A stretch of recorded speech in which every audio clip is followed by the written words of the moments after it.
Today, I want to share why Canada keeps pulling travelers back, not through spectacle, but through a calm way of life that lingers long after the journey ends. There is a quiet contradiction at the heart of Canada's tourism appeal. On the surface, the country presents itself with restraint, orderly cities, subdued public behavior, landscapes that do not announce themselves loudly but unfold gradually. And yet, once visitors leave, many feel an unexpected pull to return. The country does not overwhelm in a single moment. It settles slowly, then lingers. This pattern is especially noticeable among American and Australian travelers, who often describe Canada not as a dramatic destination, but as one that continues to surface in memory long after the trip ends.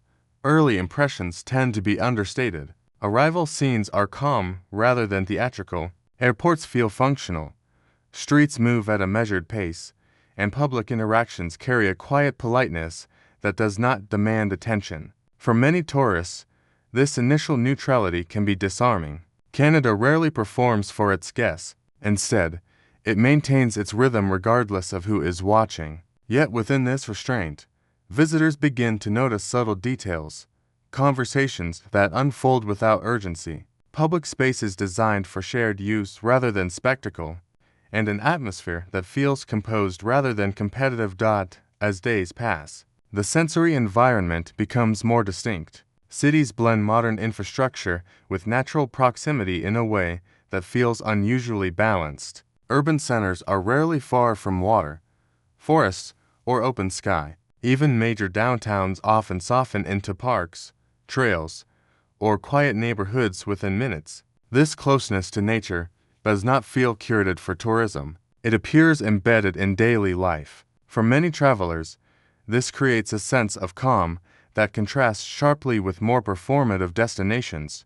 Cultural behavior reinforces this impression. Service interactions are courteous without being exaggerated. Conversations tend to be respectful, with space given rather than taken. There is less pressure to optimize time or extract maximum experience from every moment. Tourists often observe that Canada allows them to slow down without signaling that they are falling behind. This absence of urgency becomes one of the country's most distinctive features, even though it is rarely advertised.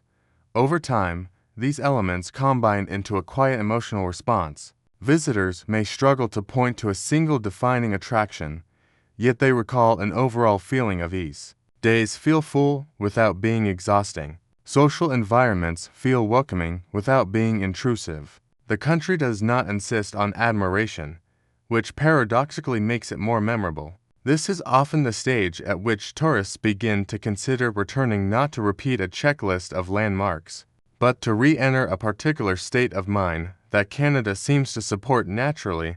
This pull becomes clearer in the small, repeatable moments that define a typical visit.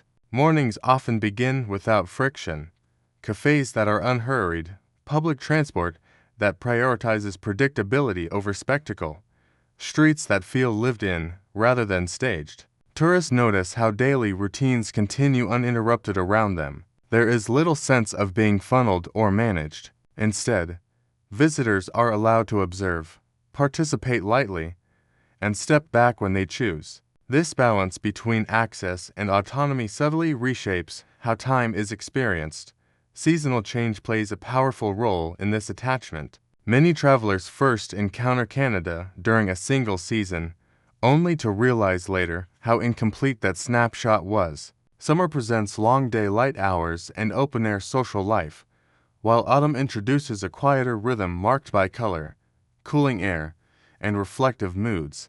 Winter, often feared initially, reveals an entirely different social architecture, one built around preparation, shared endurance, and interior warmth. Spring arrives not as a spectacle, but as a release. Tourists frequently recognize that each season appears to transform the country's emotional texture, encouraging return visits rather than one definitive experience. Social norms further deepen this effect. Canadians tend to engage with visitors in a way that feels non-transactional. Help is offered without performance, friendliness without expectation. Conversations are brief but sincere, leaving space rather than claiming it. For tourists accustomed to louder expressions of hospitality or more commercially driven interactions, this restraint can feel unusually grounding. It creates an environment where visitors do not feel like outsiders, but also not like the center of attention. That equilibrium is rare and often quietly appreciated. Food culture reinforces this understated inclusivity. Meals are less about presentation and more about comfort, practicality, and shared experience. Dining spaces feel accessible rather than exclusive, encouraging lingering rather than turnover. International influences appear without overshadowing local preferences, reflecting a broader cultural tendency toward coexistence rather than dominance. Tourists often remember meals not for novelty, but for how naturally they fit into the day. Gradually, many visitors realize that Canada does not ask to be admired, only noticed. The country offers consistency rather than intensity, stability rather than thrill.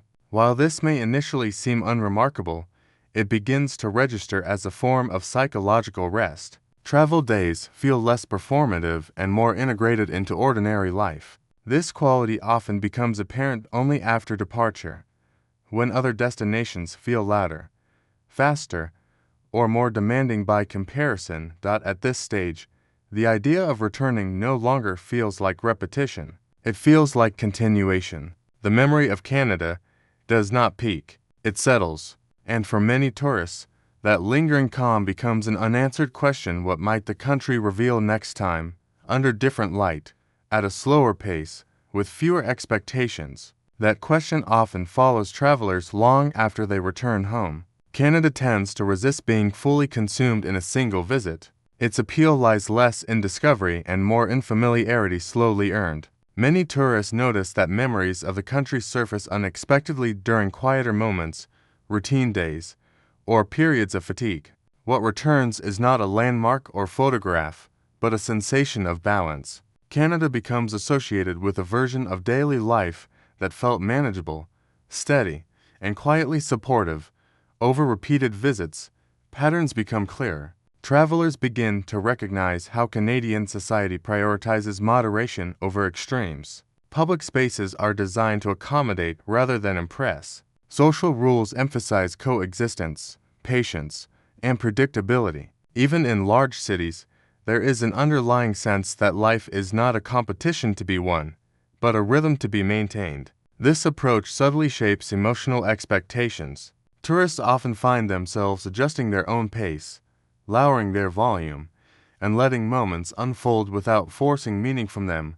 This cultural environment can lead to a quiet internal shift. Many visitors report feeling more grounded during their time in Canada, even if they cannot articulate why. The absence of constant stimulation allows attention to drift inward. Walks feel purposeful without needing a destination. Conversations feel complete without requiring depth. Days feel resolved without dramatic conclusions. This understated completeness stands in contrast to destinations built around spectacle, where satisfaction often depends on accumulation. Canada's landscapes mirror this philosophy. Vastness is presented without drama. Nature does not feel staged for admiration, but integrated into everyday movement. Lakes appear beside highways, forests border neighborhoods, and weather is treated as a shared condition rather than an inconvenience. Tourists gradually understand that the country's relationship with space and climate encourages acceptance rather than resistance. This perspective often reshapes how visitors relate to their own environments once they leave. In this way, return trips become less about sightseeing and more about re-entry. Each visit offers a different emotional tone, shaped by season, location, and personal circumstance. Canada does not promise transformation, yet it often provides something rarer: continuity. For many tourists, returning feels like stepping back into a version of life that asked less and offered more stability in return.